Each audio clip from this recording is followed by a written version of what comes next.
अस्सलाम वालेकुम वरहमतुल्लाहि वबरकातुहू। उम्मीद करता हूँ आप सब लोग खैरियत से होंगे।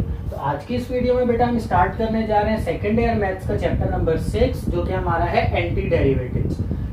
सबसे पहले इंट्रोडक्शन कर लेते हैं। एंटी डेरिवेटिव्स हमें नाम से ही पता लग रहा है, हमने इससे पहले डेरिवेटिव्स वाला चैप्टर, अभी आपने मेरी वीडियोस अगर नहीं देखी हैं तो डेरिवेटिव्स वाला चैप्टर भी चैप्टर नंबर 4 मैंने स्टार्ट करवाया हुआ है। डेरिवेटिव्स भी हम पढ़ रहे हैं और साथ ही साथ में एंटी डेरिवेटिव्स भी आज शुरू करवा रहा हूँ। एंटी डेरिवेटिव्स भी बोलते हैं, एक नाम है इसका एंटी डेरिवेटिव्स, या इसको बोला जाता है इंटीग्रेशन भी बोला जाता है। अब हमारे चैप्टर का नाम है एंटी डेरिवेटिव्स। अब इसका मतलब क्या है? एंटी डेरिवेटिव्स इन फंक्शंस को जो हमने इस चैप्टर में काम करना है उसको एंटी डेरिवेटिव्स इसलिए बोला जाता है। डेरिवेटिव हम कर रहे थे, हमने डेरिवेटिव अभी किया d/dx को से डिनोट कर रहे थे, और x स्क्वायर का अगर मैं डेरिवेट कर रहा हूं इसको तो इसका आंसर क्या आएगा? 2x। अब इसका आंसर क्या है? एक्स स्क्वायर के डेरिवेट करने पर आंसर हमारे पास क्या आ रहा है? 2x आ रहा है। ये हम पहले कर चुके हैं। तो अब इस 2x को अगर मैं दोबारा से इंटीग्रेट करूंगा, मतलब कि इंटीग्रेट 2x dx करूंगा, तो हमारे पास आंसर दोबारा से एक्स स्क्वायर बन जाएगा। मतलब किसी भी फंक्शन को डेरिवेट करने पर जो आंसर आ रहा है उस आंसर को दोबारा से उस आंसर का एंटी डेरिवेट जब करेंगे, एंटी डेरिवेशन जब करेंगे उसके ऊपर, तो वो दोबारा से वही फंक्शन बन जाएगा। तो अब यहाँ पर ये इसको डिनोट करने का तरीका क्या है? डिनोट इसको इस तरह से किया जाता है, ये इसके डिनोट करने का तरीका है। और साथ ही साथ क्या आता है हमारे पास? एफ ऑफ एक्स आ जाएगा, एफ ऑफ एक्स और dx। जैसा बेटा मैंने डेरिवेटिव में बताया, फंक्शन में जो वेरिएबल यूज हो रहा होगा हम उसी वेरिएबल्स की रिस्पेक्ट से dx लगाएंगे या dy या dt जो भी होगा वो हम लगाएंगे। इसी तरह से यहाँ पर भी फंक्शन में जो वेरिएबल यूज हो रहा होगा हम वही वेरिएबल साथ d के साथ लगाएंगे। अब सवाल ये पैदा होता है, जैसे कि डेरिवेट वाला चैप्टर हमने स्टार्ट किया, चैप्टर नंबर 4 डेरिवेटिव्स वाला, तो मैंने बेटा आप लोगों को बताया था डेरिवेटिव्स का असल काम जो होता है वो कर्व का स्लोप मालूम करना होता है। स्ट्रेट लाइन का स्लोप हमने किस तरह से निकाला था? चैप्टर नंबर 2 में निकाला था हमने। क्या फॉर्मूला था उसका? y2 minus y1 divided by x2 minus x1। इसी कॉन्सेप्ट को ही हमने जनरलाइज करके एक और जनरल फॉर्मूला बनाया था जिसको हमने कहा था बेटा फर्स्ट प्रिंसिपल ऑफ डेरिवेटिव्स। तो वहां पर मैंने बताया था अगर कोई कर्व गिवन हो तो उस कर्व का अगर हमने स्लोप मालूम करना हो तो वो हम किसी भी फंक्शन को डेरिवेट करके उसका स्लोप निकाल लेते हैं। अब इंटीग्रेट करने का क्या फायदा है हमें? सही है, ये तो बात ठीक है, अगर फंक्शन का डेरिवेटिव निकाला तो उसके आंसर को अगर दोबारा से इंटीग्रेट करो तो वही फंक्शन बन गया। पर फायदा क्या है इसका? फायदा बेटा ये है, अगर मुझे कोई कर्व गिवन है, जैसे कि मैं फर्ज करता हूं ये कर्व गिवन है, तो इस कर्व के और इस एक्सिस के दरमियान ये कितना एरिया बाउंड है यहाँ पर। अगर मैं इसको फर्ज करता हूं तो यहाँ पर इसमें कितना एरिया बाउंड है ये मालूम करना हम क्या करते हैं? हम एंटी डेरिवेटिव्स या इंटीग्रेशन के जरिए हम क्या करते हैं बेटा? कर्व के दरमियान और एक्सिस के दरमियान कितना एरिया बाउंड है वो हम इंटीग्रेशन के जरिए फाइंड आउट करते हैं। तो जैसा हमने डेरिवेटिव्स में देखा 4.1, 4.2, 4.3 हमारी जो एक्सरसाइजेज है 4.4, ये सारी एक्सरसाइजेज हमारी जनरल डेरिवेटिव्स के फॉर्मूलाज हम सीख रहे हैं। और उसके बाद चैप्टर नंबर 5 में और 7, 8 में हम जाकर फिर डेरिवेटिव्स को यूज करते हुए हम इक्वेशंस का या कर्व्स का स्लोप निकाल रहे हैं। इसी तरह से बेटा चैप्टर नंबर 6 में भी 6.1 से लेकर 6.11 तक हमारी जो एक्सरसाइजेज हैं इनमें हमारे बेसिक फॉर्मूलाज हैं जो किस तरह के फंक्शन को किस तरह से इंटीग्रेट करेंगे। और फिर जो लास्ट की एक्सरसाइजेज है 6.13 या 6.14 उसमें हम जो है हमें कर्व का एरिया मालूम करने का बोला जाएगा। तो बेटा स्टार्ट करते हैं, आज 6.1 से स्टार्ट करते हैं। यहाँ पर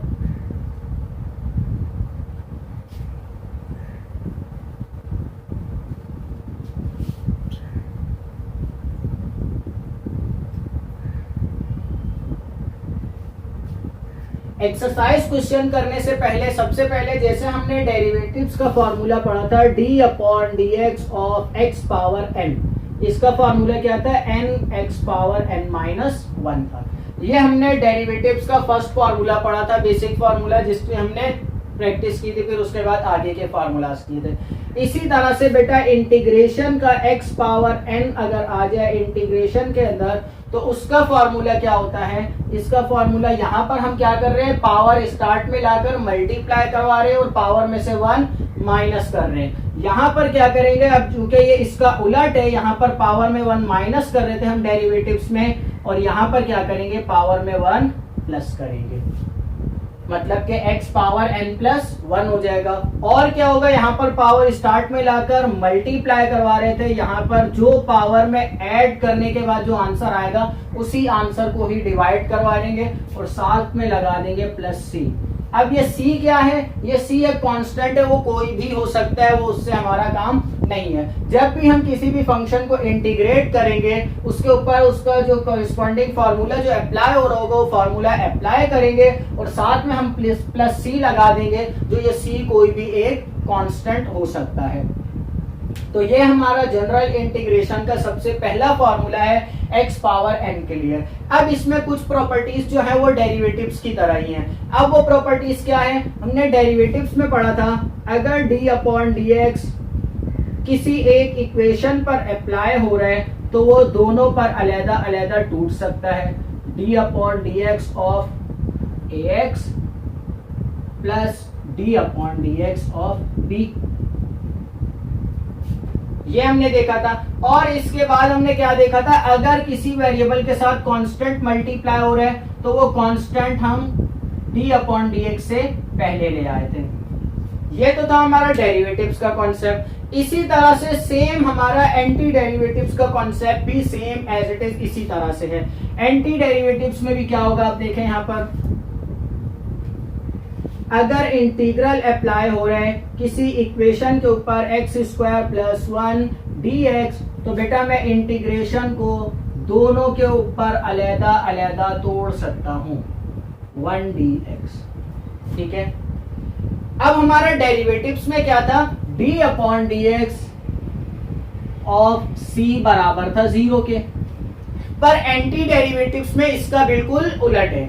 अगर मैं इंटीग्रेट करता हूं c को x की रिस्पेक्ट से, तो इसका आंसर आएगा x। अब सवाल पैदा होता है कैसे, तो अब देखें बेटा, यहाँ पर ये क्या है, कांस्टेंट है, बाहर आ गया इंटीग्रल, यहाँ पर आ जाएगा dx।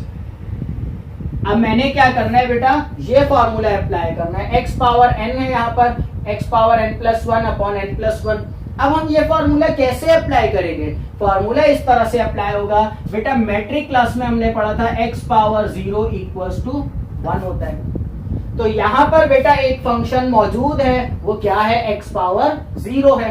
तो यहाँ क्या आ जाएगा, c integral x power 0 dx। अब यहाँ पर ये फॉर्मूला अप्लाई होगा, देखिए क्या होगा, c integral x power 0 plus 1 upon 0 plus 1 plus c। क्या आया, पावर जो थी हमारे पास, इसकी पावर 0 है तो मतलब n इक्वल्स टू 0 है, 0 में 1 प्लस किया, डिवाइड में भी 0 प्लस 1 लिखा और साथ में प्लस c लिख लिया। आंसर क्या आएगा, आप देखें, ये मैंने इंटीग्रेट कर लिया है, इसको फॉर्मूला अप्लाई कर लिया, तो ये ब्रैकेट में आ जाएगा। अब देखें यहाँ पर क्या आंसर आ जाएगा, c 0 प्लस 1 1 और 0 प्लस 1 मतलब कि c x प्लस c हमारा आंसर आ जाएगा। तो हम किसी भी कांस्टेंट को जब हम यहाँ पर इंटीग्रेट करेंगे तो हमारे पास वो कांस्टेंट के साथ क्या होगा, डेरिवेटिव्स में वो खत्म हो रहा था, 0 हो रहा था, पर एंटी डेरिवेटिव्स में उसका बिल्कुल उलट होगा। जिस भी अल्फाबेट की रिस्पेक्ट से हम उसको इंटीग्रेट कर रहे हैं, वही अल्फाबेट आंसर में हमारे पास आ जाएगा।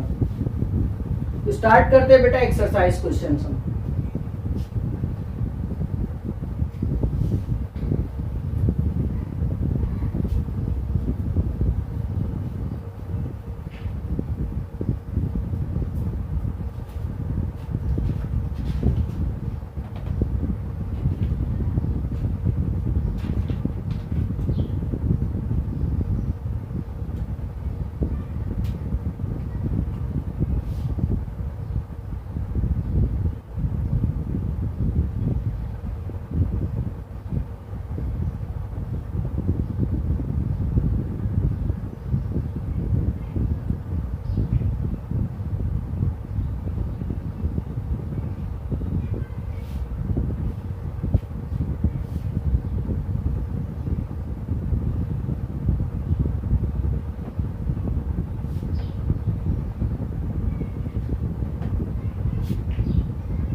क्वेश्चन मैंने यहाँ पर लिख लिया बेटा, बोला जा रहा है इवैल्यूएट द फॉलोइंग इंटीग्रल्स। नीचे कुछ इंटीग्रल्स आपको गिवन है, उनको इवैल्यूएट करो, आंसर निकालो, क्या आंसर आएगा।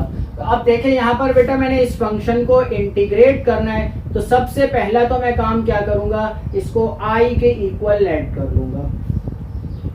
आई के इक्वल लेट कर लिया, क्योंकि हम इसको इंटीग्रेशन ले रहे हैं, इसका इंटीग्रल अप्लाई कर रहे हैं, तो इसको पूरे को आई के इक्वल लेट कर लेंगे। नेक्स्ट स्टेप यहाँ पर अब मैं सवाल सेम कॉपी करता हूँ, x square plus 4x plus 13 dx।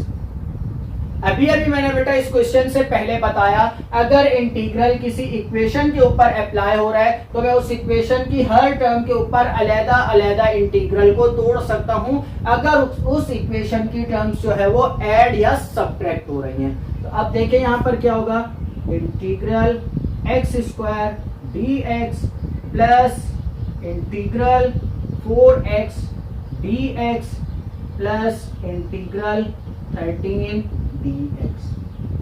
क्या किया मैंने बेटा, सारों के ऊपर अलग अलग इंटीग्रल को अप्लाई कर दिया। अब नेक्स्ट स्टेप क्या होगा, डेरिवेटिव्स में हम क्या कर रहे थे, सबके ऊपर अलग से d अपॉन dx अप्लाई करने के बाद हम d अपॉन dx से कांस्टेंट को बाहर निकाल रहे थे। तो एंटी डेरिवेटिव्स भी डेरिवेटिव्स के बाद पास जाकर इस बात पर इत्तेफाक करता है, जो हम वेरिएबल के साथ ये जो कांस्टेंट है इसको बाहर निकालेंगे।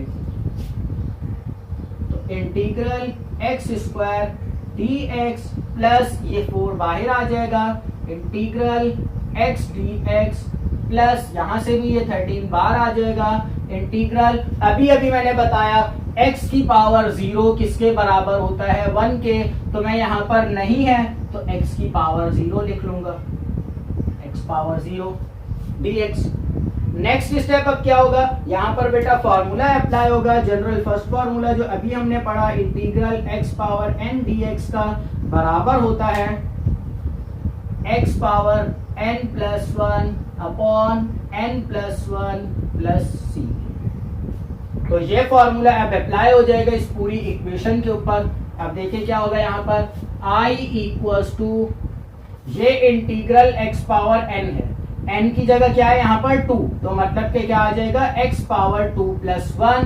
तो फर्स्ट टर्म मेरी बन जाएगी x पावर 2 प्लस 1, और क्या आ जाएगा, नीचे भी आ जाएगा 2 प्लस 1, इसके नीचे भी आ जाएगा 2 प्लस 1। नेक्स्ट यहाँ पर क्या है, प्लस 4, x पावर 1 है तो यहाँ आ जाएगा x power 1 plus 1 upon 1 plus 1, फिर आ जाएगा plus 13 x power 0 plus 1 upon 0 plus 1। अब मेरी इक्वेशन पूरी कंप्लीट हो गई, खत्म हो गई, तो मैं लास्ट में क्या लगा दूंगा, प्लस c लगा दूंगा। तो एक चीज बेटा और नई हमने इस स्टेप में सीखी, वो क्या सीखी, हमारे पास जो फॉर्मूला अप्लाई हो रहा है ये सिर्फ एक टर्म पर था। अगर बहुत सारी टर्म है, 2-3 टर्म है, 4-5 टर्म्स हैं, हमारे पास जब पांचों टर्म्स के ऊपर हम फॉर्मूला अप्लाई कर लेंगे तो फिर लास्ट में हम प्लस c लिखेंगे, हर टर्म के साथ अलग अलग लिखने की हमें जरूरत नहीं है। अब देखें नेक्स्ट स्टेप, यहाँ पर i equals to x power 2 plus 1 3 upon 2 plus 1 3 आ जाएगा, plus 4 x power 1 plus 1 2 upon 1 plus 1 2 आ जाएगा, plus 13 x power 0 plus 1 x हो जाएगा, और नीचे 0 प्लस 1 1 आएगा, तो 1 हम नहीं लिखते डिनोमिनेटर में, और लास्ट में क्या आ जाएगा, प्लस c आ जाएगा। 2 1 जा 2, 2 2 जा 4, इसको तोड़ लेंगे, 1 upon 3 x cube plus 2 x square plus 13 x plus c. तो ये बेटा हमारा फाइनल आंसर आ गया।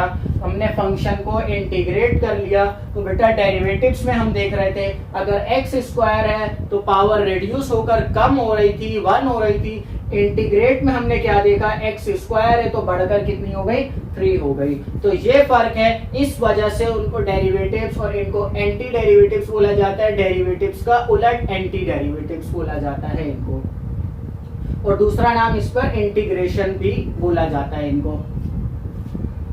क्वेश्चन नंबर 2 कर लेते हैं बेटा इसी का ही। तो बेटा पार्ट 2 मैंने यहाँ पर लिख लिया है।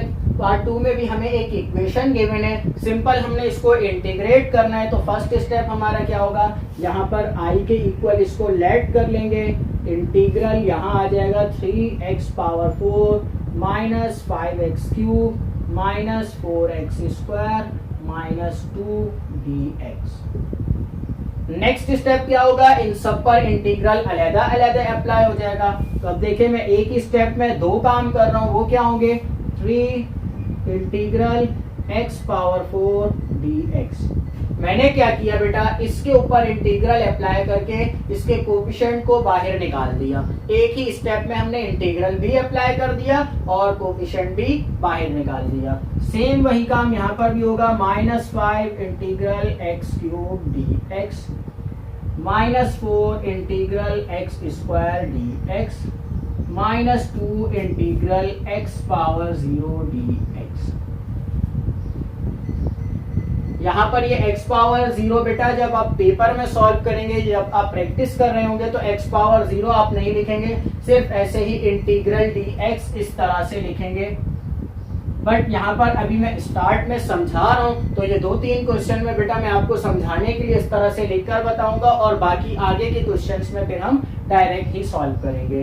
अब यहाँ पर फॉर्मूला अप्लाई हो रहा है, integral x power n dx का, जो कि बराबर है x power n plus 1 upon n plus 1 plus c के।